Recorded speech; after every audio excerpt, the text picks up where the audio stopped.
Dios le bendiga, hermano Freddy, gracias. Dios le bendiga a todos los hermanos. Vamos a ver si podemos darle lectura a la porción que nos correspondería en el día de hoy, que sería el Cantar de los Cantares, en el capítulo 1, verso 7 y verso 8. La semana pasada habíamos estado con el verso 6, concluyendo el verso 6. Así que vamos a ver si podemos darle lectura al Cantares 1, versos 7 y 8. Dice así: Hazme saber, oh tú, a quien ama mi alma, dónde apacientas, dónde sesteas al mediodía. Pues, ¿por qué había de estar yo como errante junto a los rebaños de tus compañeros? La respuesta: si tú no lo sabes, oh hermosa entre las mujeres, ve, sigue las huellas del rebaño y apacienta tus cabritas junto a las cabañas de los pastores.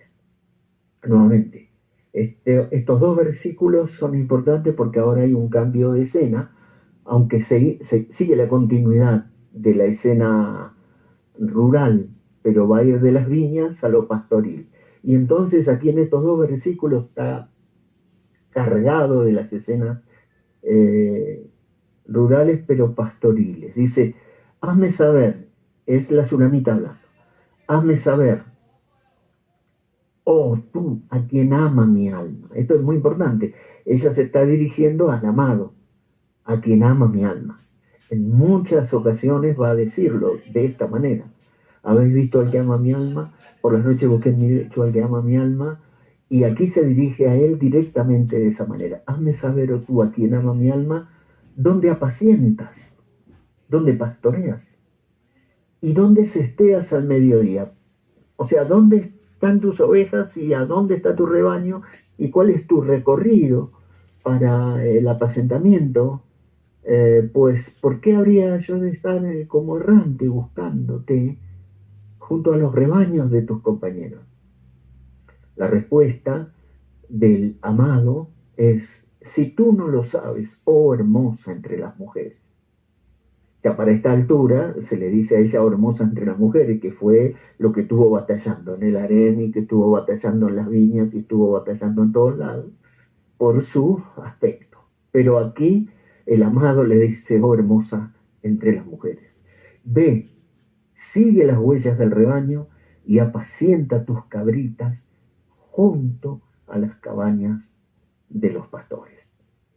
Bueno, esto es sobresaliente. Vamos a ver, porque estamos acá con escenas y expresiones pastoriles. La semana pasada concluimos toda esa escena porque se fue de las cámaras del rey, del harén, del palacio y de Jerusalén, con su, digamos, con su explicación del morena soy, y soy morena porque el sol me miró, y se fue hacia atrás, hacia otra geografía, hacia el norte de Israel, hacia la geografía del pasado, de donde ella procedía, y dio la explicación de por qué era su aspecto: porque la pusieron a guardar las viñas los hijos de mi madre. Y entonces, por esa razón, dice: la que era mía, mi viña que está delante de mí, no cuidé. Pero luego, ahora sigue en la escena rural y del pasado, pero ya no en, digamos, en la parte de la finca, de las viñas, los viñedos, los granados, los olivares, los nogales, como se relata en el resto del Cantares, sino específicamente en la parte pastoril. Y ahora hay, sin ninguna duda, un montón de expresiones que cada una de estas está cargada de simbolismo y cada una de estas tiene un peso. Pero fíjense, en estas escenas y expresiones pastoriles que siguen a las escenas de la viña que vimos la semana pasada, ella pregunta: ¿dónde apacientas? ¿Dónde cesteas al mediodía? ¿Por qué debería andar errante junto a los rebaños de tus compañeros pastores? se le dice a ella, la responde la madre y se le dice, sigue las huellas del rebaño, apacienta tus cabritas, las cabañas de los pastores, noten, apacientas, ¿dónde se te hace el mediodía? Errante junto a los rebaños, tus compañeros pastores, huellas del rebaño, apacienta tus cabritas, las cabañas de los pastores. Bueno, todas estas son expresiones pastoriles. Y aquí hay algo interesante a notar. Lo primero que vamos a notar de esto es que aparentemente, aparecería como un triángulo, porque si ustedes notan, aquí ella se dirige al que ama su alma, a su amado, al amor de su alma, como dirigiéndose a un pastor, porque le dice, oh tú a quien amas mi alma, ¿dónde apacientas? ¿Dónde se estés al mediodía? ¿Dónde están tus rebaños? ¿Dónde puedo encontrarte aquí y a tus rebaños? ¿Por dónde es tu ruta de pastoreo para llevar a las ovejas a los pastos y a las aguas de reposo y parar al mediodía y sestear al mediodía? Porque tendría que andar buscándote y errante junto a todos los rebaños y las cabañas de tus compañeros. Y aquí se le contesta el amado, este es un pastor, el amado interlocutor en esa escena que corresponde a esa geografía, pero es del pasado. Si tú no lo sabes, oh hermoso entre las mujeres, ve y sigue las huellas del rebaño. Y mientras vas siguiendo las huellas, vas apacentando tus cabritas, corderitos, cabritas, porque aparte de cuidar las viñas, también apacentaba cabritas. Y hazlo junto a las cabañas de los pastores, y sigue las huellas del rebaño, sobresaliente. Entonces aquí aparentemente aparece ella dirigiéndose al joven pastor, pero a un pastor apuesto o a quien ama su alma, un pastor de quien ella obviamente está enamorado. Hazme saberlo tú, a quien ama mi alma, dónde puedo encontrarte, dónde puedo seguir tu ruta de pastoreo. Fíjense en el verso 1:12 de Cantares. En el verso 1:12, porque Cantares 1:7, hazme saber a quien ama mi alma, dónde apacientas. Se está dirigiendo un pastor. Ahora en el verso 1:7 dice, mientras el rey estaba en su reclinatorio, mi nardo dio su olor. Ahora, esta es otra escena. Esta es la escena donde el rey está en su reclinatorio, en su trono, y ella está cual María de Betania, a los pies de Jesucristo, emanando la fragancia de su nardo. Bueno, esto es otra escena, pero aquí está, en el verso 7, el pastor, y en el verso en el verso 12, el rey, y le llama el rey, y le dice el rey, pero en el verso 1:7 le dice, ¿dónde apacientas? Pastor y rey. Bueno, de aquí surge, y esto vamos a tener que detenernos hoy acá, porque esto sí lo vamos a tener que hacer claro en la medida de las posibilidades y que Dios nos ayude, porque hay distintas tendencias que interpretan al Cantares. Pero nuestro pensamiento en esta noche, si Dios nos ayuda, sería el rey pastor, la gran historia. Ese sería el pensamiento, el rey pastor, la gran historia. Bueno, aparentemente acá hay un triángulo amoroso, que es lo que muchos quisieron. Y vamos a ver cómo dice aquí el hermano Branham, y volvemos a nuestro texto, porque ahora sí, el texto base que tenemos del mensaje para entrarle al Cantar de los Cantares, aquí nos va a dar la llave precisa para desenmarañarlo del rey pastor y la gran historia, y poder estar firmes aquí en capturar la esencia de cada palabra del Cantar de los Cantares. Fíjense, en el futuro hogar, es más o menos la página 40, párrafo 2. El párrafo exacto es el 297 del libro impreso en papel, por supuesto. El hermano Branham dice así en el párrafo 297, quisiera que tuviéramos tiempo ahora. Tengo marcado aquí, citando a Salomón, esta muchacha, la novia. O sea, él va a entrar en el Cantar de los Cantares, está predicando el futuro hogar de la novia. Y dentro del futuro hogar de la novia y el novio celestial y la novia terrenal, tiene que poner, sin ninguna duda, el Cantar de los Cantares. Pero ya llegado a la página 40, al párrafo 97, ya llevaba como 2 horas predicando. Entonces dice, quisiera que tuviéramos tiempo ahora. Tengo marcado aquí, citando a Salomón, esta muchacha la novia, en sus apuntes, en su bosquejo, esta muchacha la novia. O simplemente tenemos que omitirlo, se está haciendo demasiado tarde. En ese sermón, pero también se estaba haciendo demasiado tarde en cuanto a tiempo, era el año 1964 y él partiría en el 65. Pero dice, llegaré a eso otra vez. Bueno, yo no creo que tendríamos que esperar que el hermano Branham regrese para predicarnos el Cantar de los Cantares, porque el hermano Branham ya estuvo, dio su mensaje y se fue, el ángel del Señor no se fue, está aquí, el Espíritu Santo no se fue, está aquí, y bueno, y nosotros podemos, con la ayuda del Señor, porque los sellos están abiertos y el libro fue abierto y la Biblia se desenrolló y se transformó en un libro nuevo, podemos, con la ayuda de Dios, entrar en el Cantar de los Cantares. Por eso dice, llegaré a eso otra vez. Llegaré a eso otra vez. 1965, estamos en el 2025, no sé, 40, 60 años después de eso. 60 años después de que dijo, llegaré a eso otra vez, estamos acá, 60 años después. Y miren cómo dice, cuando, y ya va la historia. Entonces dice, llegaré a eso otra vez, esta muchacha la novia, apuntado aquí citando a Salomón del Cantares. Dice, cuando Salomón trata de tomarla, pero ella está comprometida con un pastor mozo. Ahora, miren, esto, aquí, el hermano Branham no se menciona el triángulo amoroso, según algunos creían en ese tiempo y en este tiempo también todavía, que así era en el Cantares. Era un triángulo amoroso, que el rey había ido a la viña de Balamón y había quedado enamorado de esta joven tsunamita y quería llevarla como una más al harén. Y ella estaba enamorada y comprometida en su corazón con un joven pastor, un triángulo. El rey Salomón, el otro lado el pastor joven y el otro lado ella la sulamita, un triángulo. Y dice el hermano Branham, cuando él trata de tomarla, pero ella está comprometida con un pastor mozo, un pastor joven. Y dice, algunos probablemente pensaron que ese fue un canto que él cantó. Así, de esta historia, de este triángulo amoroso. Oh, no, dice. Salomón era heredero al trono de David en la tierra.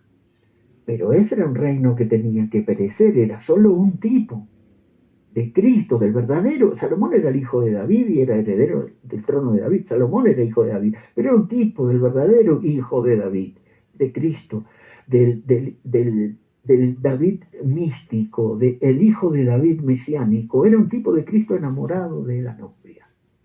Ahora, el hermano Branham, según algunos creían, que él trata de tomarle, está comprometido a un pastor mozo, es como que se presentaba así teológicamente. Muchas escuelas teológicas lo daban como que era un triángulo, pero dice no, y como que era un canto que cantó de un poema amoroso, de una situación así, que el rey estaba enamorado de ella, y trata de tomarla, pero ella en su corazón está enamorada de un joven pastor, y ella finalmente la va a llevar al harén, porque después la vemos en el harén, allá, no reparéis en mí que soy morena porque el sol me vio, y está en el harén, y está en el palacio, y entonces como que la llevó, la raptó, o se la llevó, o pagó la dote a su familia y se la llevó. Era muy común también en el oriente hacer así, pero el corazón de ella le pertenecía al pastor. Ese es el triángulo famoso, pero no, por supuesto que no,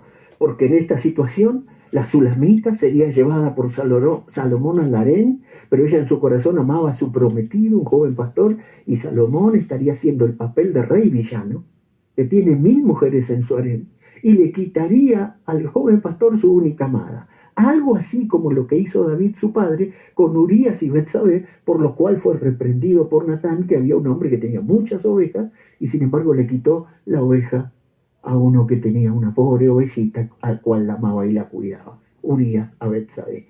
Y entonces dice, debe morir, dijo David, bueno, tú eres ese hombre. Y Salomón, el rey sabio, siendo hijo de David, iba a entrar en esa situación, iba a hacer lo mismo el papel de un tercero en el triángulo de villano. No, no, por supuesto que no. Esto es un tipo de Cristo, el gran hijo de David, enamorado de la novia. Entonces, Salomón era el rey pastor. David fue rey pastor, Salomón el rey pastor, y Cristo es el rey pastor. Esto es así en esta historia, y este es nuestro punto, es decir, que el rey pastor es la gran historia, y la situación de que el rey quiere tomarla, pero ella está comprometida con un pastor mozo, un pastor joven en un triángulo, no puede ser así. En ninguna manera, ni en lo natural, en la historia de Salomón y la Sulamita, ni en lo alegórico, ni en lo espiritual, ni en lo místico. Entonces, si es un tipo de Cristo enamorado de la iglesia, y decíamos que nos íbamos a detener solamente en dos ejes: Cristo enamorado de la novia como un cuerpo místico de muchos miembros, y el individuo, la novia, individuos enamorados del verbo, alma y verbo, verbo y alma. Entonces ahí no puede haber ningún triángulo, son solo dos círculos. Es Cristo y la novia, dos círculos que tienen que llegar a una unión invisible. Y en el alma y el verbo no puede haber ningún triángulo, no puede haber ningún pastor mozo. Ella no puede estar enamorada de un pastor mozo en detrimento del rey. No, no, debe ser el rey pastor, el pastor y rey. Y deben ser dos círculos que se aproximan y se unen mística y de manera invisible, en una unión invisible y eterna. Y todos los demás protagonistas del libro deberán colaborar en esa unión, no tratar de triangular, porque no puede ser ese triángulo en ninguna manera, ni natural, ni alegórica, ni espiritualmente, sino que es un tipo de Cristo enamorado de la novia, el rey pastor. David el rey pastor, Salomón el rey pastor y Cristo el rey pastor. Así tiene que ser, pero bueno, vamos a verlo. Vamos a verlo. Dios mediante, con la ayuda del Señor. Vamos a ver el escenario primeramente, porque esto es la gran historia y hay un doble escenario. Hay un doble escenario. Primero tenemos el escenario donde empezó el Cantar de los Cantares, el palacio, el harén, en la ciudad de Jerusalén, y toda la geografía palaciega y real del tiempo de esplendor del rey Salomón. Y la otra escena es la región norteña, la viña, la finca del norte en los territorios de Issacar o Efraín, en Balamón, por la zona de Sunem, Shulem, en el norte de Israel, donde Salomón tenía viñas, tenía huertos, tenía bosques, tenía también una gran propiedad y como un establecimiento. Mira, las cabañas de los pastores como establecimientos ganaderos, ¿no? Es decir, de muchos animales de pastoreo, ovejas, bueyes y demás, por miles.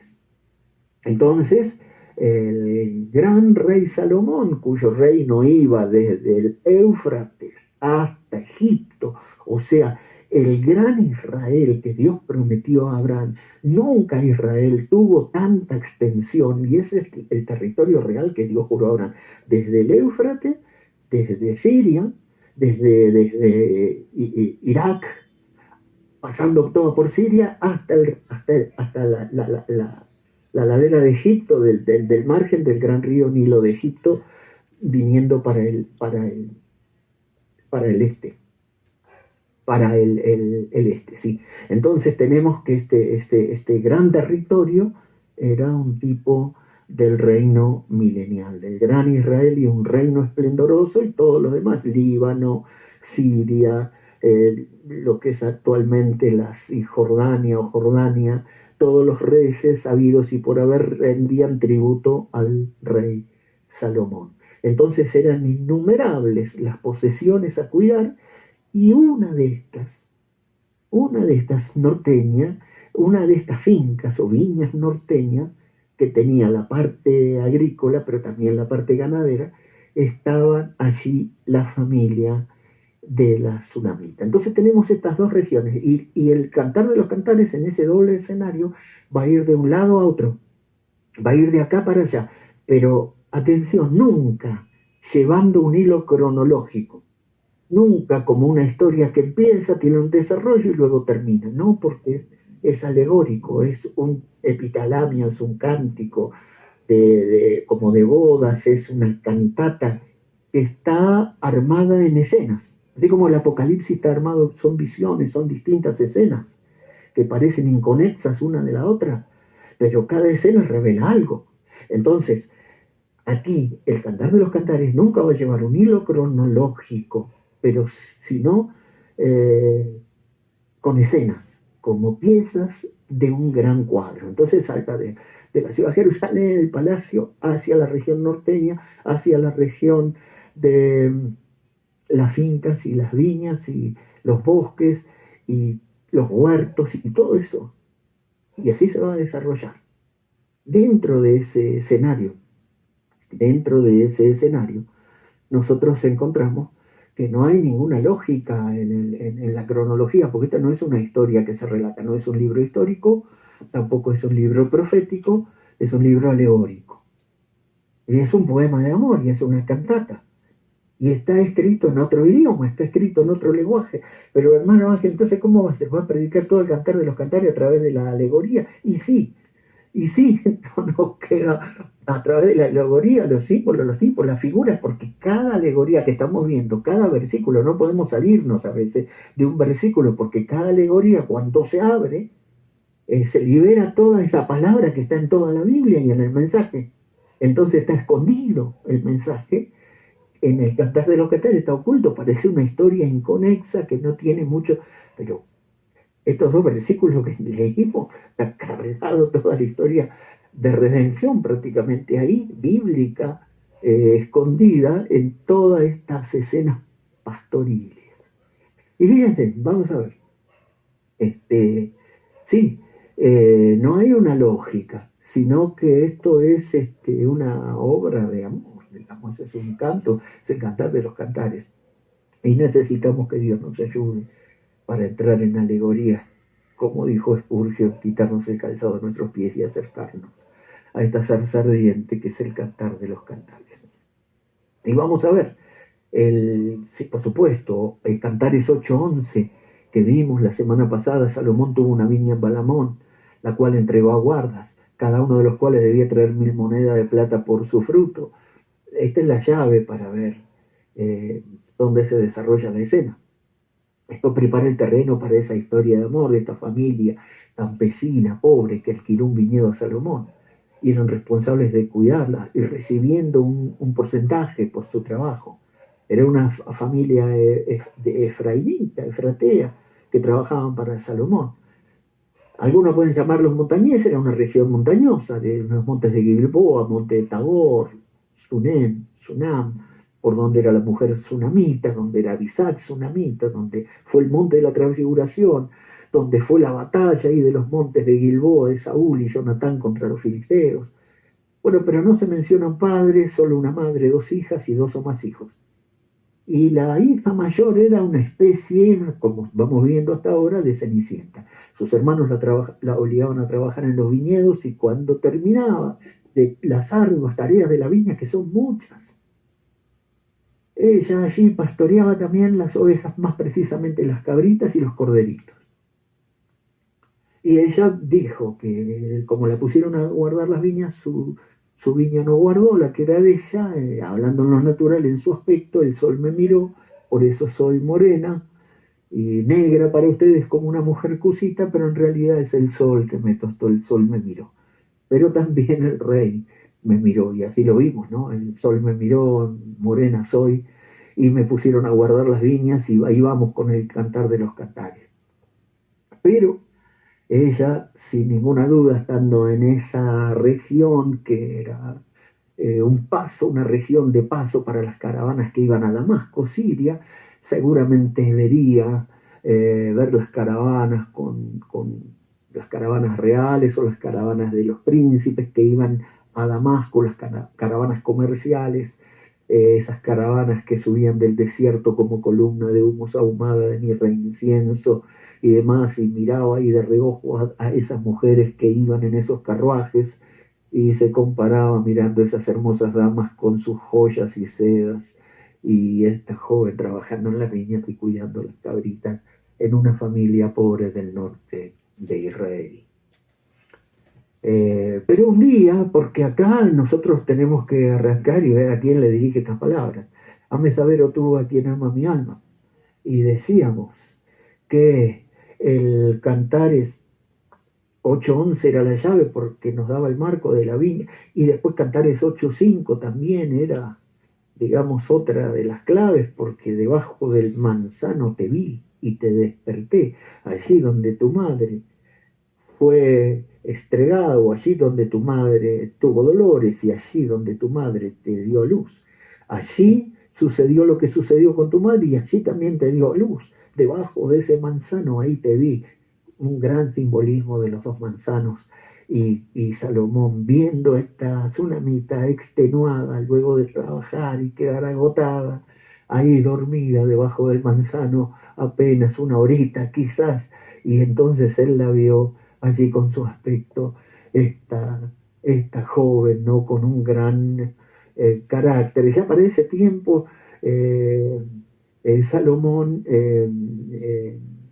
llegaba a frecuentar las viñas y sus propiedades, pero podemos decir así, que por razones de seguridad el rey siempre iba de incógnito, iba ataviado como un pastor, como un mayoral, con vestiduras delicadas y demás, pero no iba como rey, porque si tenía que aparecer como rey en las regiones del norte, tenía que ir con toda la comitiva, con toda la guardia de soldados y él entonces hacía sus escapadas de supervisión, porque el ojo del amo engorda el ganado y él era sabio y tenía que ver todas sus propiedades y seguir cómo iban los huertos, las viñas y cómo iban las ovejas, las majadas, las vacadas y todo lo que tenía, él lo supervisaba cada tanto y aparecía de incógnito. Pero nosotros entonces vemos que aquí él va a aparecer en una de estas incursiones que hace a Balamón y la encuentra durmiendo allí y la ve de esa manera y decimos que ahí la miró el sol por primera vez y ahí fue como amor a primera vista, como la mujer soñada o la mujer de los sueños, como que la mente sabía o allí estaba detrás, en su parte trasera de su mente, que aparte de tener 1000 mujeres en el harén, tenía que haber una, porque 70 son las reinas, 80 las concubinas y las doncellas sin número, pero tiene que haber una, amada mía, amiga mía, esposa mía, hermana mía, perfecta mía, paloma mía, tiene que haber, y ahí parece ser que la encontró debajo del manzano, y de ahí te desperté. Te desperté y comenzaron a hablar, y bueno, y las conversaciones siguieron y continuaron, y él se presentó como pastor un día en la viña, se presentó un desconocido, dado que no conocían a Salomón personalmente. Solamente los mayorales, los supervisores y los capataces lo conocían personalmente a Salomón. Pero aquí, caracterizado de pastor, él mostró interés por ella, y la joven estaba penada por su apariencia. Y le preguntó por sus rebaños y él respondió evasivamente, sigue las huellas del rebaño. ¿Dónde están tus ovejas? ¿A dónde apacientas? ¿Dónde cesteas? ¿Para dónde vas? ¿Dónde llevas a pastar a las ovejas? ¿A qué pastos? ¿A dónde llevas a beber a las ovejas? ¿A dónde? Bueno, sigue las huellas del rebaño. Pero también le habló palabras de amor y sabemos que le dijo, ¿no? Hermosa entre las mujeres. Y ganó su corazón y le dejó una promesa de que un día volvería. Podemos pensarlo así. Estamos diciendo, el rey pastor, la gran historia. Entonces un día, mientras cuidaba sus ovejas, apareció un apuesto pastor que se enamoró de ella. Sus palabras lo dejan claro, más adelante va a decir, como lirio entre los espinos es mi amiga entre las doncellas.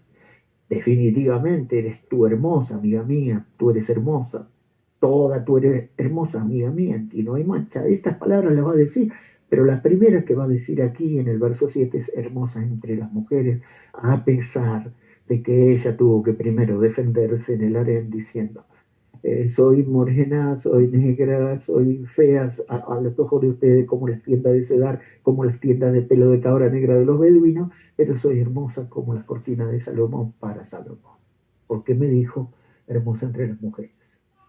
Entonces, sí, se presentó este apuesto pastor con vestiduras delicadas como las de un mayoral, dueño de grandes rebaños, y ella preguntó, ¿y quién es usted?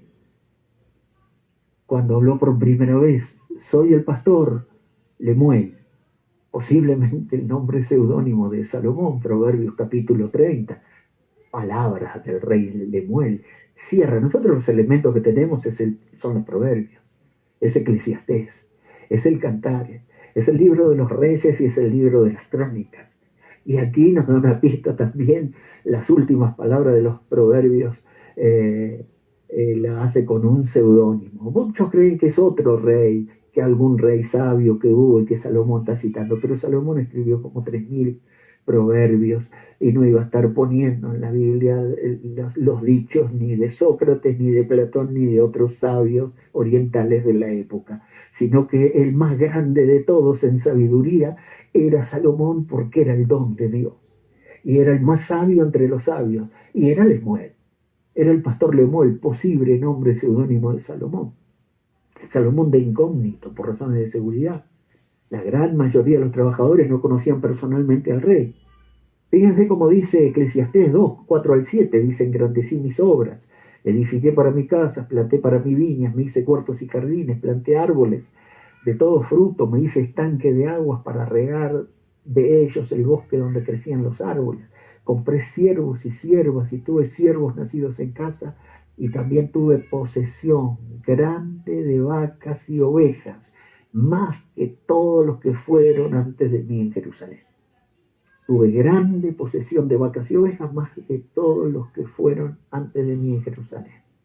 El mantenimiento diario de Salomón requería cientos y cientos de vacas y ovejas para mantener toda la infraestructura palaciega. Imagínense que había grande posesión de rebaños y de majadas, de ovejas y de ganado. Retomando el hilo de la historia de Salomón, vemos que este pastor no parecía tener ovejas. Y la muchacha le preguntó un día, hazme saber tú a quien ama mi alma, ¿dónde apacientas? ¿Dónde apacientas? ¿Dónde se te gasta al mediodía? En esencia, la respuesta fue, no hace falta que me pregunte, confía en mí, pero sigue las huellas del rebaño. Y quizás ella, cuando él se fue o se ausentaba, ella andaba por las cabañas errantes de los pastores preguntando a los otros mayorales, a los otros supervisores y encargados de las cabañas pastoriles, ¿no han visto al pastor, a un pastor así? ¿Qué pastor? ¿Cómo se llama? El pastor Lemuel. Y se reían los mayorales porque sabían que Lemuel era el seudónimo de Salomón. Lo que no sabían eran los mayorales es si Salomón solo le mentía para engañarla y digamos, y engatusar o engañar o abusar de ella, o tener un tiempo con ella, o si realmente Salomón estaba interesado. Pero sí se reían y no querían decirle que Lemuel era Salomón. Bueno, sobresaliente, porque en una de esas visitas, quizás una de las últimas, un día se acercó y le dijo, me voy. Le dijo el pastor Lemuel, me voy por un tiempo, pero volveré. Y cuando lo haga, te convertiré en mi novia. Alá. Hebreo, como decía el hermano Enrique, hebreo, novia, pero con promesa así de casamiento que no hay forma, irrevocable. Te convertiré en mi novia esposa Calar. Y se fue. Pasaron días, semanas, incluso meses. Su familia comenzó a ridiculizarla. ¿Dónde está ese pastor del cual hablas? ¿Qué le ha pasado? ¿No va a volver por ti? Los vecinos empezaron a decir cosas poco amables. Seguramente se divirtió con ella, le mintió, la engañó, se entretuvo con ella y no volverá. Bueno, Salomón, el pastor Lemuel, había hecho esa promesa a esta confiada campesina y ella le creyó. Ella lo amaba y a medida pasaban los días lo amó más. Ella realmente soñaba con él. Por las noches busqué en mi lecho el que ama mi alma, lo busqué y no lo sé.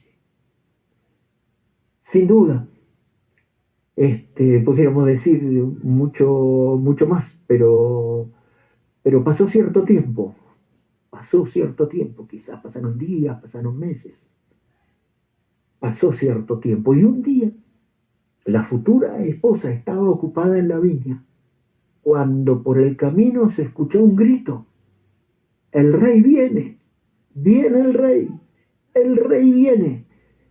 ¿Quién es esta que sube al desierto como columna de humo? ¿Qué es esta caravana sahumada de mi rey incienso? He aquí es la litera de Salomón, dice Cantares 13 y al 9. 60 valientes los rodean, de los fuertes de Israel, todos ellos llevan espada, 60 con espada, parece la escena de Apocalipsis 19.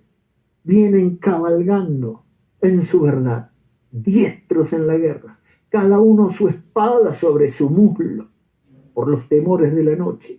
El rey Salomón se hizo una carroza de madera del Líbano, Cantares 3, 6 al 9. Y entonces todo el mundo, allí en la finca, todos los trabajadores y los pobladores, aquí llegó el rey en un lujoso sillón llevado a hombro por sus sirvientes. Todo el mundo se emocionó y se precipitó al borde del camino, y alguien le dijo a ella: no vienes, no te interesa.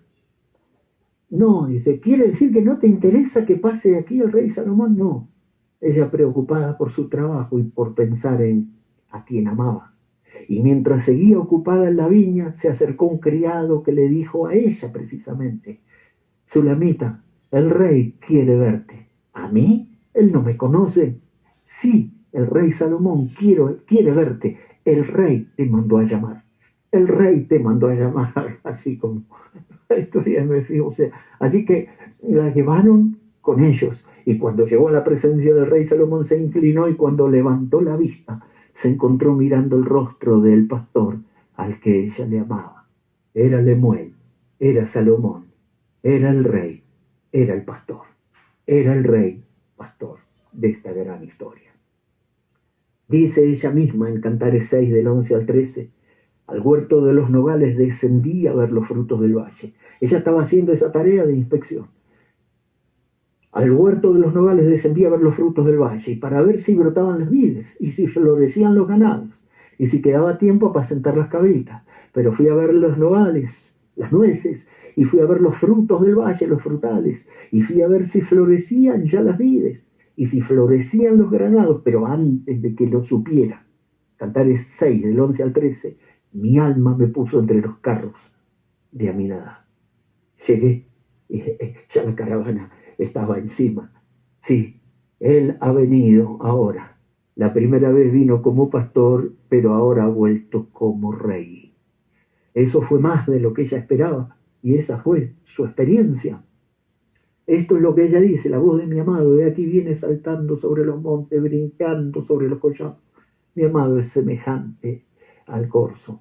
Sí, levántate, amiga mía y hermosa mía. Algunos, sí, sin duda, han pensado que el Cantar de los Cantares no tiene un clima, pero sí lo tiene, y es el mismo clima del Nuevo Testamento, hermano Ulises, hermano Pablo.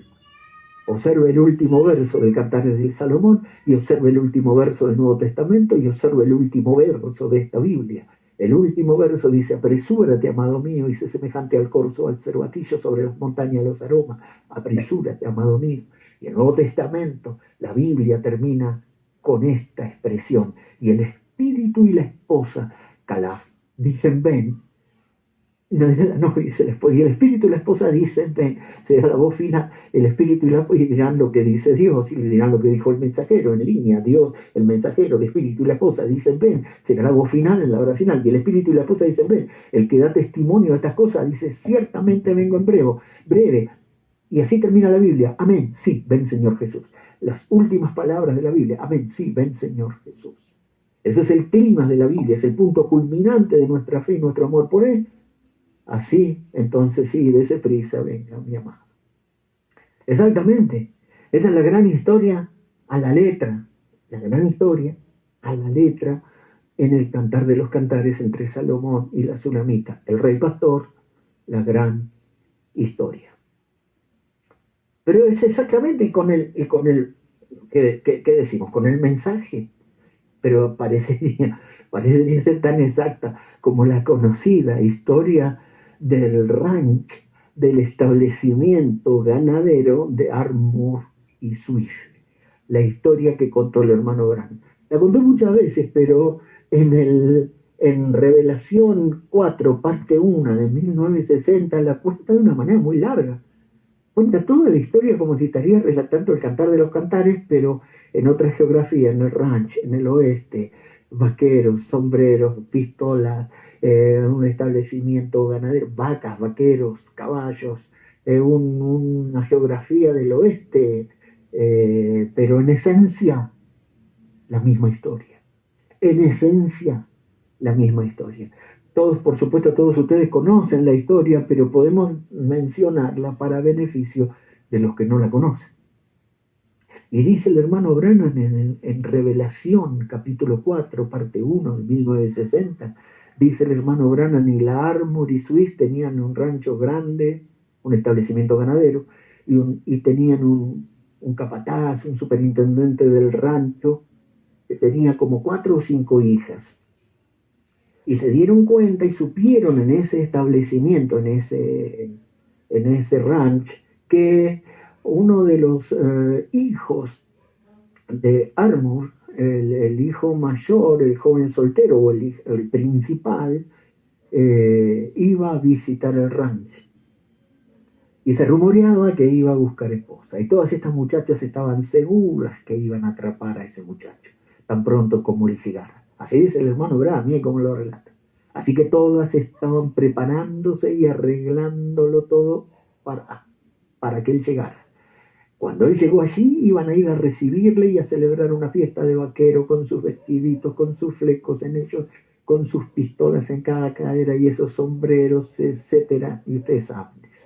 Ellas iban a ser como las personas del oeste y cada una de las muchachas iba a conquistar, o una de ellas finalmente iba a conquistar al muchacho.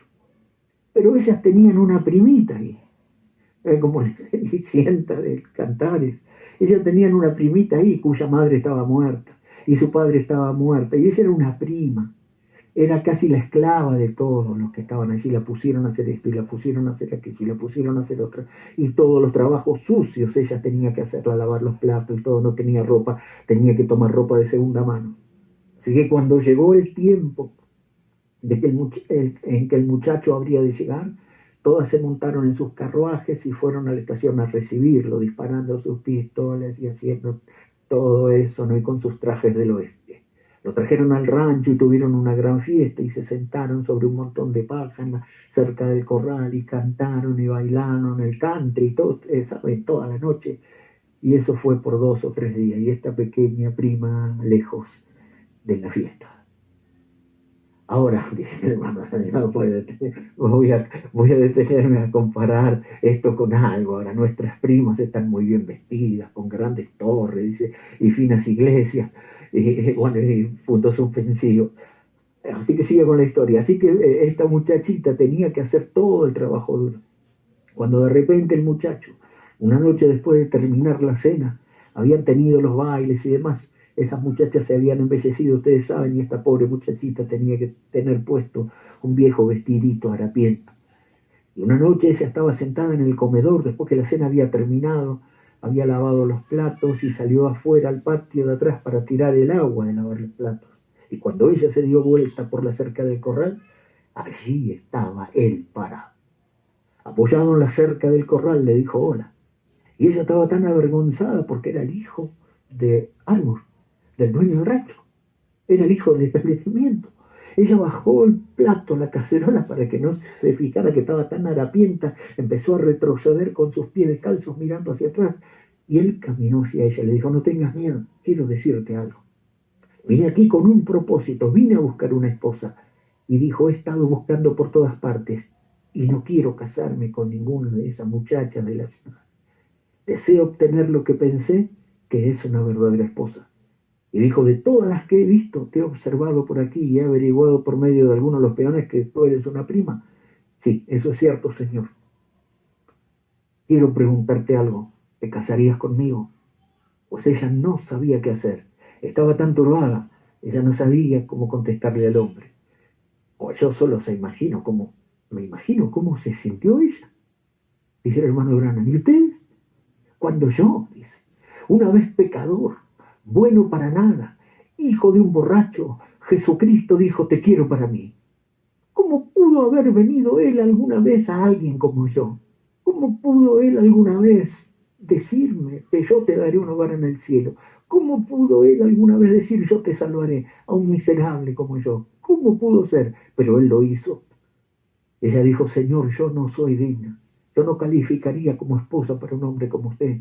Usted está acostumbrado a grandes cosas y yo no sé nada acerca de eso, soy pobre. Y él dijo, pero tú eres mi elección.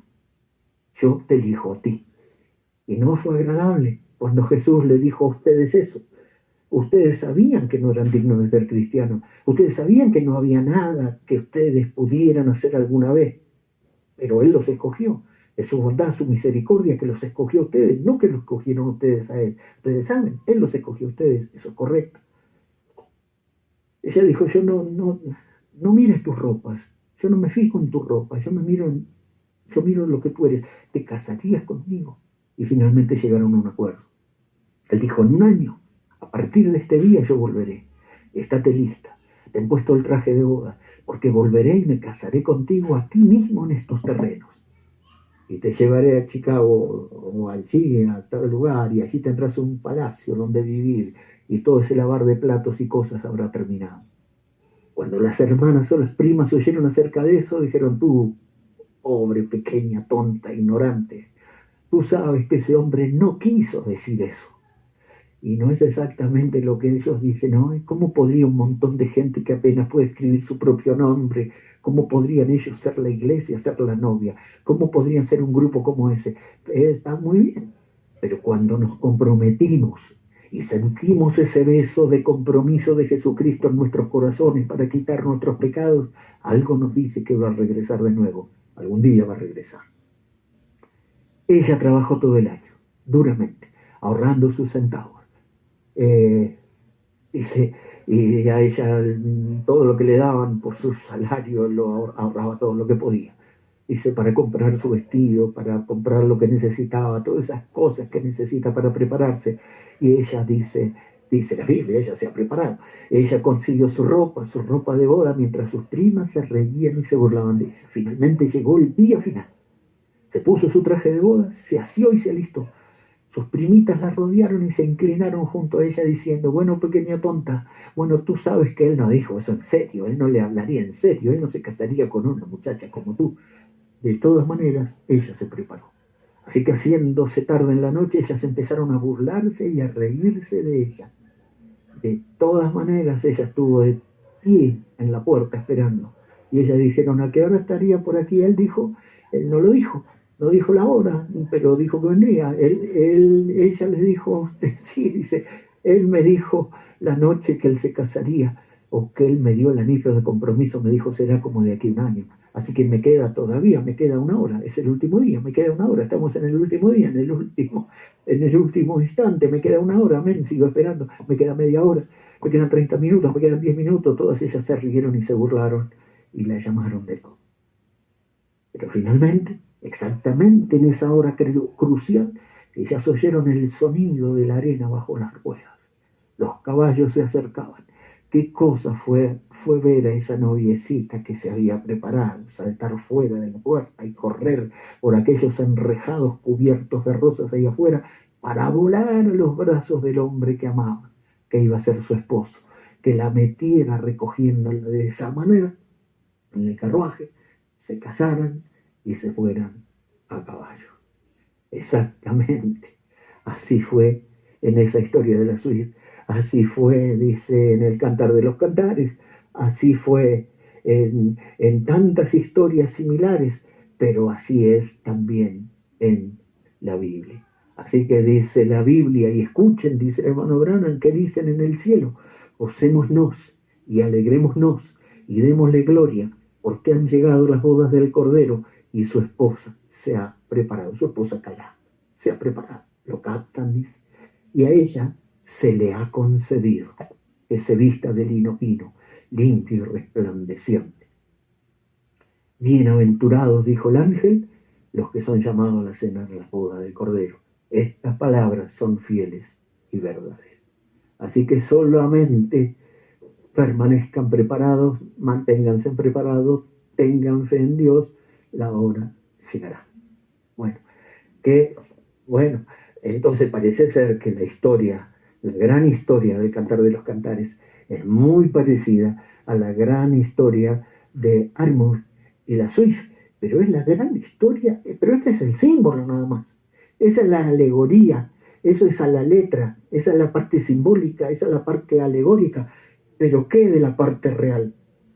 La parte real es más tremenda todavía, porque la verdad, la gran verdad que estas historias alegóricas revelan, el pastor era el rey. Y esta gran verdad es la que comunica el Cantares, semejante a la historia de Salomón y la Tsunamita y a la de Armor y Swift. Ahora, nuestro pensamiento es el rey pastor, la gran historia, pero ese fue el tipo, ese fue el símbolo.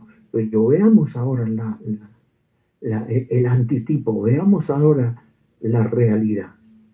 Ahora, Dios es el rey pastor. Para empezar, tenemos que empezar así. Dios es el rey pastor, Jehová Melech. ¿Quién es ese rey de gloria? Jehová de los ejércitos, Él es el rey de gloria. Salmo 24, porque, Isaías 33, porque Jehová es nuestro juez, Jehová es nuestro legislador, Jehová es nuestro rey, Él mismo nos salvará. Isaías 44, así dice Jehová, rey de Israel y su redentor, Jehová de los ejércitos, yo soy el primero, yo soy el postrero, y fuera de mí no hay Dios. Jehová Melech, Melech, rey, así como canta Mordejai Ben David, Shirula Melech, qué preciosa, que quiere decir alaben al rey, alaben al rey, alaben al rey, Shirula Melech, alaben al rey, Jehová Melech, Jehová es nuestro rey. ¿Quién es este rey de gloria?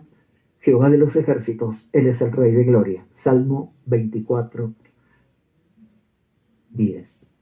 Pero qué triste, 1 Samuel 12, 12 y 13, dijo Samuel al pueblo, porque el pueblo quería rey, pero tenían un rey, Jehová Melech. ¿Quién es el rey de gloria?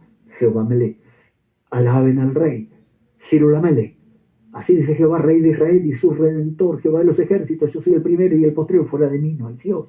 Sin embargo dijiste, y dice Samuel al pueblo, no, sino que ha de reinar sobre nosotros un rey, siendo que Jehová Dios era vuestro rey. Ahora pues, he aquí el rey que habéis elegido, el cual pediste, y sabéis que Jehová ha puesto rey sobre vosotros. Aquí lo tienen, a Saúl. Bueno, el rey rechazado. Ellos tenían la posibilidad de tener a Dios como rey, pero rechazaron, quisieron un rey humano, que mira su cabeza un tanto arriba de los hombros de todos. Entonces ellos querían eso, la elección del gobierno humano, rechazando la posibilidad de que Dios sea su rey, porque Él es el rey pastor, claro, es el rey pastor, Jehová Roí, Jehová Roí, es uno de los 7 nombres compuestos de redención. Jehová es mi pastor. Y el rey David, el pastor rey, fue el que compuso ese salmo diciendo, Jehová es mi pastor, nada me faltará, en lugares de delicados pastos me hará descansar, junto a aguas de reposo me pastoreará confortará mi alma, me guiará por sendas de justicia por amor a su nombre, y aunque ande en valle de sombra de muerte, no temeré mal alguno, porque tú estarás conmigo, tu vara y tu callado me infundirán aliento. Salmo 23, Jehová Roshi, Jehová es mi pastor. Entonces, Él es Jehová Melech, Él es Jehová Roshi, Él es el Rey Pastor. Dios es el Rey Pastor, sin ninguna duda. Salmo 136 dice, arrojó a Faraón y a su ejército al mar rojo, porque para siempre es su misericordia. Pastoreó a su pueblo por el desierto, porque para siempre es su misericordia. Y el Salmo de Asaf, pidiendo restauración, dice, oh pastor de Israel, escucha, tú que pastoreas como ovejas a José, que estás entre los querubines, resplandece. Oh pastor de Israel, haz resplandecer tu rostro y seremos salvos. ¿Sí? Dios es el rey y Dios es el pastor. Estamos ahora tratando de ver la gran historia. Dios es el rey pastor. Y claro, y entonces encontramos que proféticamente aquí tenemos que David también era el pastor rey, porque David era el padre de Salomón y Salomón era el hijo de David, que proféticamente era un tipo de Cristo, el gran hijo de David, el místico hijo de David, el rey de reyes y señor de señores. Pero dice el Salmo 78, dice, eligió a David su siervo y lo tomó de las majadas de las ovejas, detrás de las paridas los trajo para que apacentase a Jacob su pueblo y a Israel su heredad, y los apacentó conforme a la integridad de su corazón, y los pastoreó con la pericia de sus manos. Es decir, David era pastor, pero de las majadas, dice, de las ovejas, los sacó detrás de las paridas para que ahora apacentasen ovejas, sino al pueblo de Israel, y lo convirtió en el rey conforme a su corazón para reemplazar a Saúl, que era la elección humana. Y entonces David era el pastor rey, el pastor rey, sin ninguna duda. El rey pastor, pastor rey, pero el místico David ahora, vamos, el Mesías. Y el místico David, como dice, hay un himno que dice el místico David. El himno se llama Todos los que tengan sed beberán, beberán, basado en Isaías 55. Y una estrofa dice, si le prestan atención, les dará, les dará. Parte en su pactado bien, eternal, eternal, con el místico David, rey, maestro y capitán de las huestes que al Edén llevará. Hablando de Cristo, Cristo es el místico David. Cristo es el hijo de David espiritual. Cristo es el verdadero hijo de David, heredero al trono de David. Y mire cómo dice Ezequiel 34, y levantaré sobre ellos, hablando al futuro Ezequiel, ¿no? Ante los tiempos de la cautividad, pero hablando al futuro, proféticamente. Y levantaré sobre ellos, sobre ellas, las ovejas de Israel, a un pastor. Y él las apacentará. A mi siervo David, él las apacentará y les será por pastor. Pero David se había muerto. Hablando del otro David, el místico David. Yo Jehová le seré por Dios y mi siervo David príncipe en medio de ellos. Yo Jehová he hablado. Jeremías también, 33, dice, en aquellos días y en aquel tiempo haré brotar a David un renuevo de justicia y hará justicia, juicio en la tierra. Y servirán a Jehová su Dios y a David su rey, a quien yo les levantaré. Y por futuro, David ya estaba muerto, que está hablando del místico David, el rey pastor, el pastor rey, hablando que en el futuro un renuevo de David, el verdadero hijo de David, pastorearía al pueblo, pero a la vez reinaría, sería pastor y sería rey.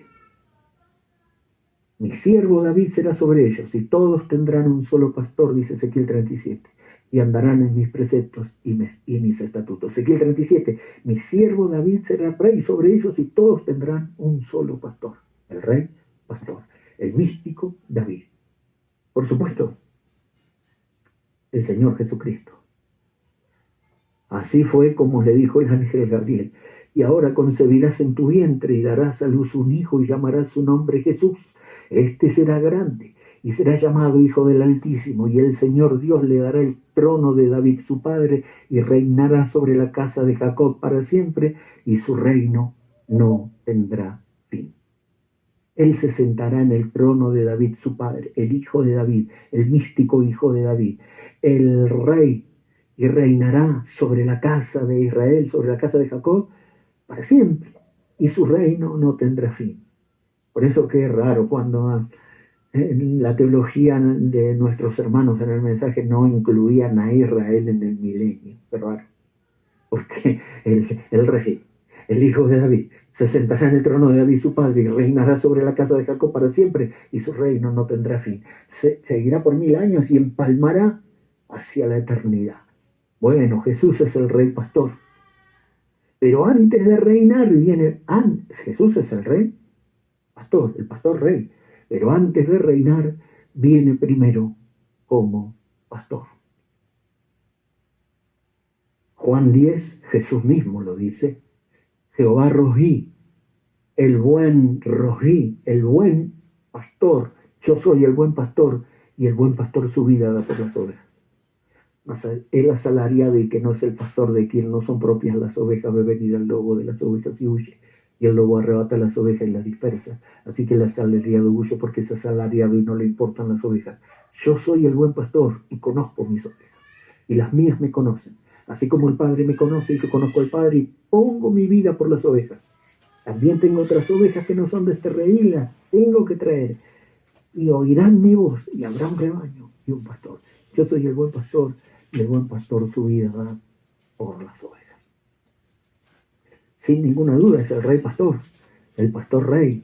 Así como tiene en el perfil del hermano Pablo, hay dos rostros allí, el del rey y el del pastor. El del rey y el del buen pastor que su vida dio por las ovejas. Primera de Pedro 5. Ruego a los ancianos que están entre vosotros, yo anciano también, con ellos, apacentad la grey de Dios que está entre vosotros. Le habla a los ancianos, a los pastores, dice, cuidando de ella, no por fuerza, sino voluntariamente. No por ganancia deshonesta, sino con ánimo pronto. No como teniendo señorío sobre los que están a vuestro cuidado, sino siendo ejemplo de la grey. Y cuando aparezca el príncipe de los pastores, vosotros recibiréis la corona incorruptible de gloria. El mayoral, el príncipe de los pastores, el pastor de pastores, el jefe de todos los pastores, el dueño de las ovejas. Sí, él les dará, si hacen así, la corona incorruptible de gloria. Quien llevó, dice Primera de Pedro 2, el mismo nuestros pecados en su cuerpo sobre el madero, dice, para que vivamos, ya estemos muertos a los pecados y vivamos a la justicia, y por cuya herida fuisteis sanados, porque vosotros eras como ovejas descarriadas, pero ahora habéis vuelto al pastor y obispo de vuestras almas. Jesús. Eran como ovejas descarriadas, pero habéis vuelto ¿a dónde? Al pastor y obispo de vuestras almas. Jesús es el rey pastor. Jesús es el pastor de nuestras almas. El buen pastor Jehová Rollí, el buen pastor Jesús Rollí, el buen pastor Jesucristo, su vida dio por las ovejas como cordero sacrificial. Ahora, miren qué tremendo, porque es el pastor, pero a la vez tuvo que dar su vida por las ovejas como un cordero sacrificial. Entonces el pastor es el cordero, y nadie mejor que aquel que dio su vida por las ovejas que las pastoree. Entonces, dice en Apocalipsis 7, al ver la multitud vestida de ropa blanca, dice, entonces uno de los ancianos habló diciéndome, Juan, dice, estos que están vestidos de ropa blanca, ¿quiénes son? ¿De dónde han venido? Yo dije, Señor, tú lo sabes, porque era una multitud vestida de ropa blanca a la cual nadie podía contar. ¿Y quiénes son? Son los que han salido de la gran tribulación y han lavado sus ropas. Esto es la iglesia, los millones, que van a la tribulación y luego salen de la tribulación martirizados, pero han lavado sus vestiduras y las han emblanquecido la sangre del cordero. Pero el punto es este, ya no tendrán hambre ni sed, no se van en el rapto, no van al milenio, Pero miren esto, mueren en la tribulación, no van no fueron al rapto, no vienen al milenio, pero están en un lugar donde no tendrán hambre ni sed y el sol no caerá sobre ellos ni calor alguno, porque el Cordero que está en medio del trono los pastoreará y los guiará a fuentes de agua de vida, y Dios enjugará toda lágrima de los ojos de ellos. El Cordero los pastoreará. El Cordero es el pastor, es el rey y es el pastor. Es el Cordero y es el león. Exactamente así. Es el rey y es el pastor. Es sin ninguna duda para verlo, el Cordero y el león. Bueno, después se los dejo todos los apuntes y demás. Vamos un poquito más. Pero es el rey pastor, la gran historia, ¿no? Entonces, sí, el Cordero y el león en todo el Apocalipsis hay decenas y decenas y decenas de versículos, pero vamos a ver esta, nada más, que es la gran escena de la revelación. Es la gran escena, es Apocalipsis 5. Es la gran escena de redención. La escena del Apocalipsis 1, la visión de Patmos, es sobresaliente. El Apocalipsis 10 es sobresaliente. El Apocalipsis 19 es sobresaliente. Pero la escena de Apocalipsis 5, la mujer vestida solo en el 12, pero la escena de Apocalipsis 5 es la más tremenda. Es la más tremenda porque es el punto justo de redención y ahí no se podía fallar. Y ahí no había nadie, ni en el cielo, ni en la tierra, ni debajo de la tierra, ni atrás, ni pasado, ni presente, ni futuro. Solamente había un punto, una sola posibilidad, una sola chance. Y vi en la mano derecha del que estaba sentado en el trono un libro escrito por dentro y por fuera, sellado con 7 sellos, o como ofreciéndolo. Aquí está el libro, aquí están los 7 sellos, es el libro de redención, es el título de propiedad, es el libro de la vida, es esta Biblia. Pero esto es, aquí están los nombres, este es el libro de la vida, aquí están los nombres de todo esto es la redención, esto es la heredad, la posesión total, pero está perdida, hipotecada, pero es tiempo de levantar la hipoteca, es tiempo de reclamar la posesión. Y el ángel fuerte, y un ángel fuerte empezó a pregonar a gran voz por todos lados, pasado, presente, futuro, en el cielo, en la tierra, bajo la tierra, en todas las dimensiones, se escuchó el eco. ¿Quién es digno de abrir el libro y desatar sus sellos? Hay uno digno del pasado, presente, futuro, en el cielo, en la tierra, bajo la tierra, en cualquier dimensión, donde quiera. Hay uno. Ninguno, ni en el cielo, ni en la tierra, ni debajo de la tierra, podía abrir el libro, ni aún mirarlo, ni siquiera mirarlo. Y lloraba yo mucho, porque no se había hallado ninguno digno de abrir el libro, ni de leerlo, ni de mirarlo, ni de abrir el libro, ni de leerlo, ni de mirarlo, ni de abrir el libro, ni de leerlo, ni de mirarlo, nadie, ni uno, nadie. Y uno de los ancianos me dijo: no llores, Juan, porque he aquí que el león de la tribu de Judá, el rey, el león de Judá, el rey, la raíz de David, el renuevo, pero a la vez la raíz, o sea, el vástago, pero a la vez, o sea, el hijo, pero a la vez el padre de David, la raíz de David, ha vencido para abrir el libro y desatar sus sellos. El león de la tribu de Judá, el hijo de David, el rey de reyes y señor de señores, ha vencido para abrir el libro y desatar sus sellos. Entonces dice Juan: miré y vi que en medio del trono y de los 4 seres vivientes, en medio de los ancianos, estaba aquí como un cordero, como inmolado. Miró, dice el hermano Gran, volteó para ver un león, pero vio un cordero como inmolado. Y vino y tomó el libro de la mano derecha del que estaba sentado en el trono. Y cuando hubo tomado el libro, los 4 seres vivientes, los 24 ancianos, se postraron delante del cordero. Todos tenían arpas, copas llenas de incienso, que son las oraciones de los santos, y cantaban un nuevo cántico.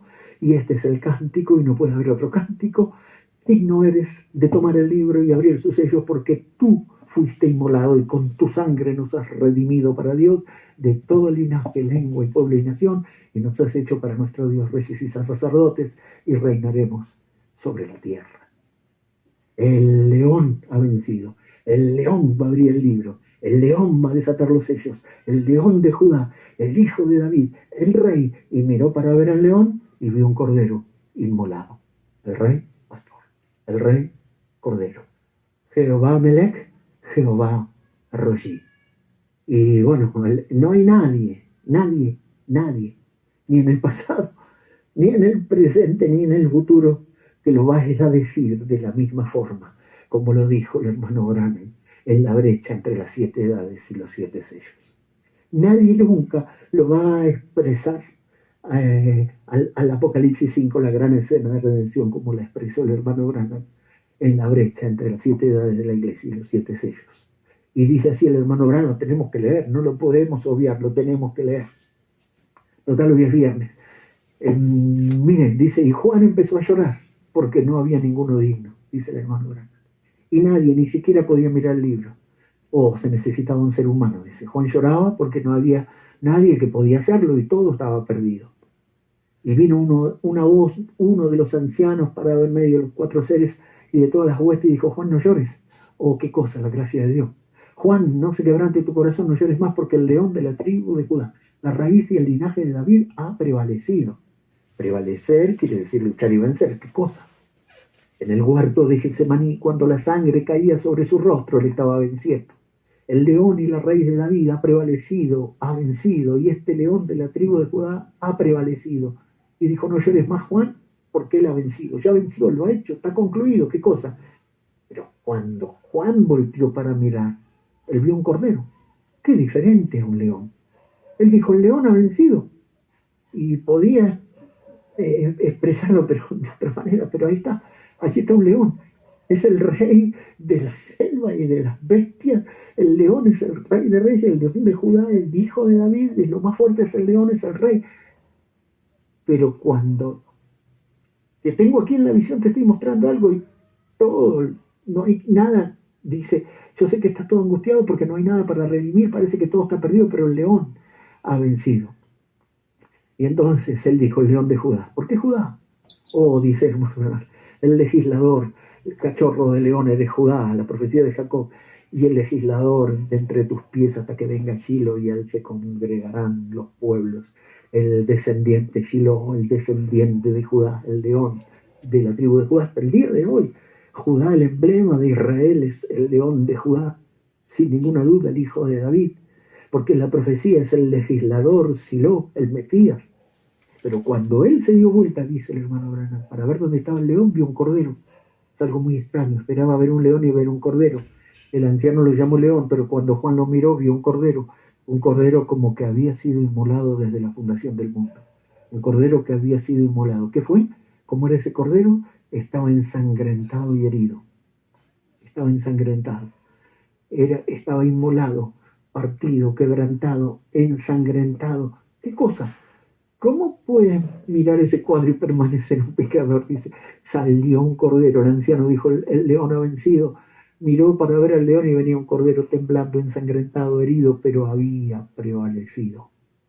Con su muerte destruyó al que tenía el imperio de la muerte, esto es, al diablo. Se podía ver que había estado en una batalla. Había sido inmolado, pero estaba vivo de nuevo. Él fue el único hombre que era digno, y acá venía del lugar de intersección. Aquí lo pueden ver. ¿Qué cosa? Juan lloraba. ¿Qué va a suceder? Aquí viene el león. Pero ustedes saben, está de cordero, fue matado, le cortaron el pescuezo, otra cosa, está cubierto de sangre, venía un cordero inmolado, salió para hacer sus reclamos de redención. Dice, usted no tiene deseo de alejarse de un rincón y llorar por un rato. Ahora sale para adelante para tomar su reclamo. Ahora él ha hecho la obra de pariente. Bajó y se hizo hombre, hizo la obra de pariente redentor, pero todavía no había hecho su reclamo.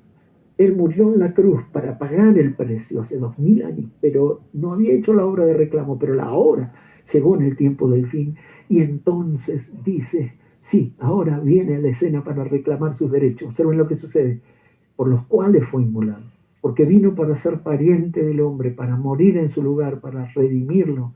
Por eso el anciano tenía razón cuando dijo que era un león. Ve, lo llamó león, porque había sido un cordero, un intercesor ensangrentado, pero ahora está viniendo adelante como un león, como rey de reyes y señor de señores.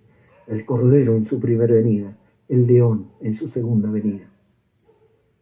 Ahora el libro está abierto, un librito en la mano. Sí, ahora está abierto.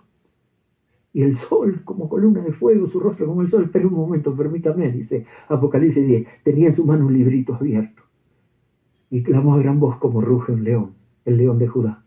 Sí, él aquí es el cordero, Apocalipsis 5, pero en Apocalipsis 10 con el libro abierto. Y viniendo a la tierra, y ya pisando la tierra y el mar, con el libro abierto y rugiendo como un león, es el Señor, sí, en la segunda venida. Cuando hubo clamado 7 truenos emitieron sus voces, entonces Él vino como cordero, ahora viene como león. Ya vamos terminando. Queremos tener la perlita del Cantar de los Cantares, la pueden buscar. Queremos ver el cordero y el león. El cordero y el león, claro, ya lo vimos con esto que dijo el hermano Brana, está más que claro. Pero estos dos retratos, podemos decir así, los dos retratos de Cristo, el cordero y el león, el pastor y el rey, la perla del Cantar de los Cantares, Cantares 5, 10 y 11, búsquenlo, Cantares 5, 10 y 11, no podemos perderlo.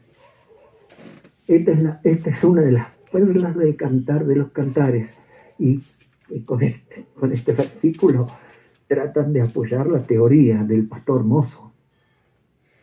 Pero nosotros decimos el rey pastor. El rey y el pastor es la misma persona. El pastor era el rey era el pastor. No hay tal cosa como un triángulo. Cantares 5, 10 y 11. Miren cómo dice, sobresaliente. No sé si reírme o gritar o levantarme. Miren cómo dice, mi amado es blanco y rubio, señalado entre 10.000. Su cabeza es como oro finísimo, como blanca lana brillante. Y sus cabellos crespos, negros, como el cuervo.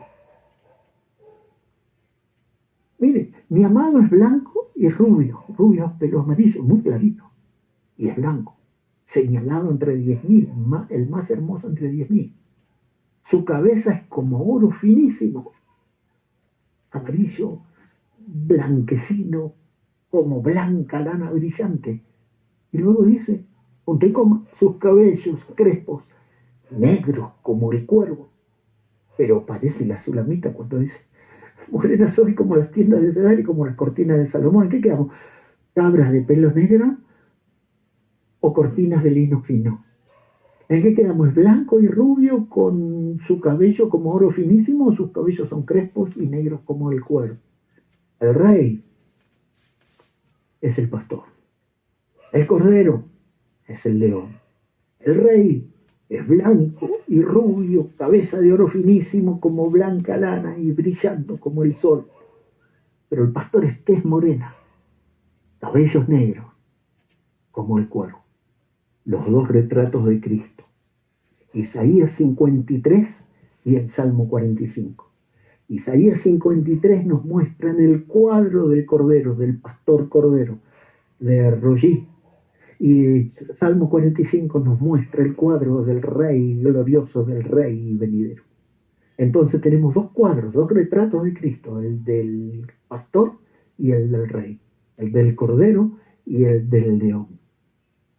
Bien, en la galería de pinturas y cuadros bíblicos de la historia espiritual de la humanidad, hay muchos y variados cuadros y pinturas retratando personas y personajes y los sucesos más variados.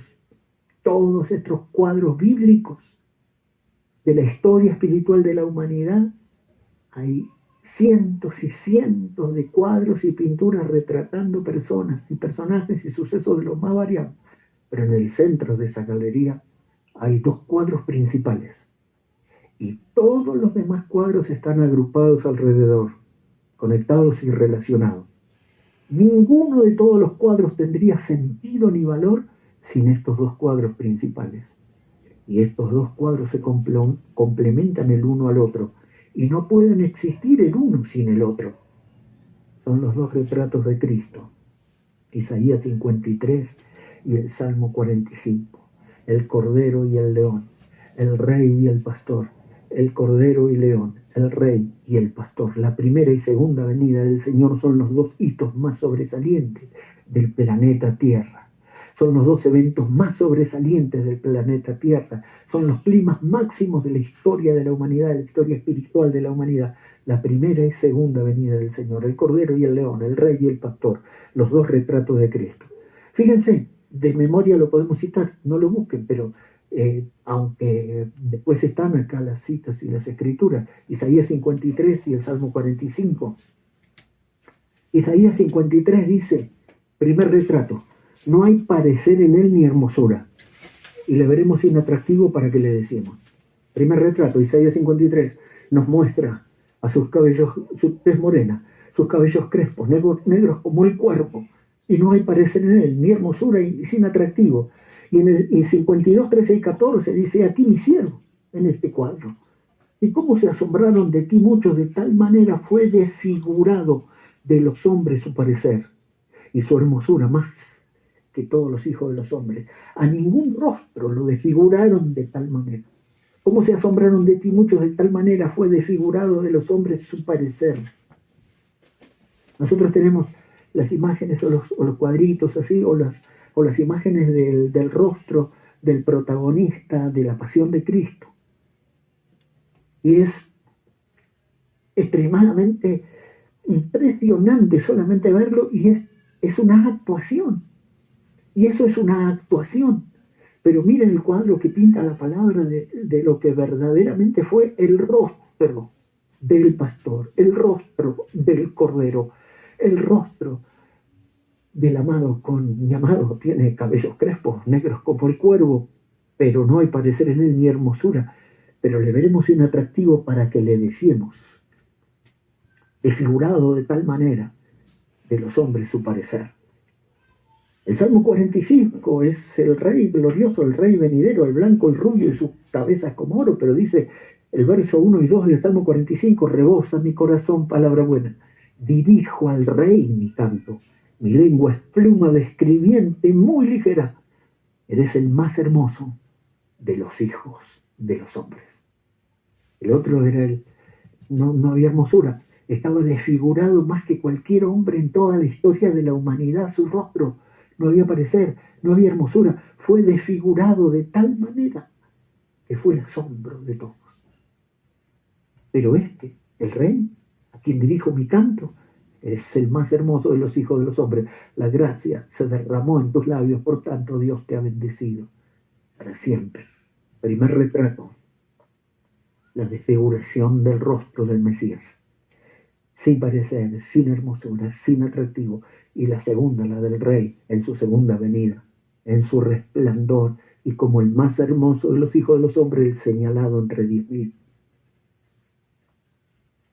Primer retrato, Isaías 53, el siervo sufriente, en soledad, angustiado, veamos más, y entristecido, angustiado y entristecido más que nadie en la tierra.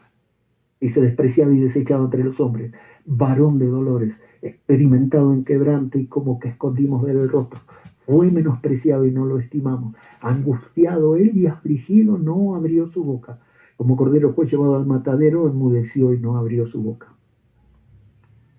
En Mateo 26, 37 y 38, el Getsemaní dice que tomando a Pedro y a los dos hijos de Zebedeo comenzó a entristecerse y angustiarse en gran manera. Y entonces Jesús le dijo, mi alma está muy triste hasta la muerte. Quedaos aquí y venid conmigo. Primer retrato del cordero, del pastor, del siervo sufriente, en soledad, desechado, abandonado por todos. Y era el pastor y serán dispersas las ovejas. Hasta sus más allegados, hasta Pedro lo negó 3 veces. Todos lo abandonaron, solo, colgando entre el cielo y la tierra en la cruz, solo en soledad, angustiado y entristecido, angustiado y afligido. Comenzó en Getsemaní a experimentar por anticipado los dolores del Calvario en el huerto, y comenzó a entristecerse y angustiarse de gran manera que dijo, mi alma está muy triste hasta la muerte, se ha agolpado. Todo ese peso en soledad, angustiado y entristecido, más que nadie en la tierra, más que nadie en toda la historia. Ese es el primer cuadro. Y el segundo retrato del rey glorioso, en el Salmo 45, dice, has amado la justicia, verso 7, Salmo 45, y aborrecido la maldad, por tanto te ungió Dios, el Dios tuyo, con óleo de alegría, con unción de alegría, más que todos tus compañeros. Nadie se alegró tanto como él. Él dice, Isaías 53, verá el fruto de la aflicción de su alma y quedará satisfecho. y quedará conforme y quedará contento. Entonces todo el sufrimiento, toda la tristeza, toda la soledad, todo el abandono, y como tuvo que ocupar nuestro lugar y como tuvo que ser nuestro sustituto, hasta sufrió el desamparo. Elí, Elí, lama sabactani, fue una de las 7 palabras de Cristo en la cruz. Y entonces sabemos de los 7 truenos en su segunda venida, pero sabemos de las 7 palabras que dijo Jesús en la cruz en su primera venida, fueron también 7 truenos en la cruz del Calvario. Y una de esas fue: Elí, Elí, lama sabactani, Dios mío, ¿por qué me has desamparado? El desamparo total, la soledad total, la aflicción de su alma, pero la verá el fruto de la aflicción de su alma, Isaías 53, 11 y 12, y quedará satisfecho. Por lo tanto, al Rey, hermoso en su hermosura, señalado entre 10.000, blanco y rubio, como oro fino, como en sus cabellos como blanca lana y su rostro resplandeciente como el sol en su fuerza, ha sido ungido con óleo de alegría más que todos sus compañeros. Alegría, nadie más que en la tierra, nadie más en el universo, la alegría del Rey triunfante viendo el fruto de su aflicción. Finalmente, y terminamos, confluyen los 2 retratos. El cordero se convierte en león y el pastor se convierte en rey, y la cruz se convierte en corona. Y después de esto miré una gran multitud, la cual nadie podía contar. Lo habían dejado solo. Hasta Pedro lo negó 3 veces. Nadie con él, solo colgando entre el cielo y la tierra. Pero una multitud, la cual nadie podía contar, de todas las naciones y tribus y pueblos y lenguas, estaban delante del trono y en presencia del Cordero, vestido de ropas blancas con palmas en la mano, y clamaban a gran voz, diciendo: la salvación pertenece a nuestro Dios que está sentado en el trono y al Cordero. Sobresaliente, sin ninguna duda. Por eso el anciano tenía razón cuando dijo que era un león, dice el hermano Branham, porque había sido un cordero, un intercesor, un cordero ensangrentado, pero ahora está viviendo adelante como un león. Sí, conclusión, el Rey es el pastor. No puede haber triángulo, solo 2 círculos que se unen. Los demás protagonistas tienen lugar en el drama, pero nunca deben tratar de triangular y meterse en esta relación mística entre Cristo y la novia, el Verbo y el alma, tratando de ser esposos de la esposa del Rey o de las almas del Verbo. El gran honor otorgado es ser los amigos del esposo. Juan, el profeta que vino antes de Jesús, dijo: el que tiene la esposa, ese es el esposo. Mas el amigo del esposo que está a su lado y le oye, se goza grandemente de la voz del esposo. Así pues, mi gozo está cumplido. Juan se identificó como el amigo del esposo. Jesús era el esposo. Y luego vino otro profeta mensajero después de Jesús y dijo: yo os celo, 2 Corintios 11, con celo de Dios, pues os he desposado con un solo esposo para presentaros como una virgen pura a Cristo. Lo celo con celo de Dios como un eunuco, como un amigo del esposo, para desposarlos y presentar a un solo esposo y presentaros como una virgen pura a Cristo. Lo dejaron claro Juan el Bautista y el apóstol Pablo, el profeta precursor y el profeta que le siguió, que vino después. Entonces, en estos 2 círculos es Cristo la novia, el Verbo y el alma, el esposo y la esposa, y aquí los siervos, los que trabajan junto a él, son amigos del esposo. Está el rey y la reina, y los que trabajan alrededor son los eunucos. Está el pastor y la pastora mística que apacienta cabritos. Y estos que están aquí colaborando son los compañeros pastores que están en sus cabañas. Pero nunca uno de estos siervos puede tratar de ser el esposo de la novia, sea la universal, o sea la iglesia local, o sea el individuo. No, porque hay un solo esposo y una sola esposa, y el honor otorgado a los siervos que colaboran en acercar estas partes para que se produzca la unión invisible son los amigos del esposo, los eunucos, los compañeros pastores, los Eliezer. Entonces no son los Isaac. Isaac es Cristo, Rebeca es la novia y Eliezer es el siervo que acerca a ambos. Entonces, escuchen lo que dice el amigo del esposo de esta edad y terminamos. Dice, esta es la razón de todo predicar y enseñar, resumen de las edades. Porque es en el predicar y en el enseñar la palabra que las ovejas oyen la voz de Dios y la siguen. Ni por un momento traigo yo un mensaje a la gente con la intención de que me sigan a mí, o se unan a mi iglesia, o vayan a comenzar algún compañerismo u organización. Nunca he hecho eso y no lo haré ahora. En esas cosas no tengo interés, pero sí tengo interés en las cosas de Dios y de su pueblo. Y si puedo lograr una sola cosa, entonces estaré satisfecho. Y esa sola cosa es ver establecida una verdadera relación espiritual entre Dios y los hombres, por medio de los cuales lleguen a ser nuevas criaturas en Cristo, llenos de su espíritu y viviendo de acuerdo a su palabra. Si puedo lograr esa sola cosa, estaré satisfecho. Mi gozo estará cumplido. William Marion Branham, el amigo del esposo. Entonces, concluimos que eso es, que el rey es el pastor. El rey pastor, y es una gran historia. Dios le bendiga, hermano. Dios le bendiga, hermano Fred.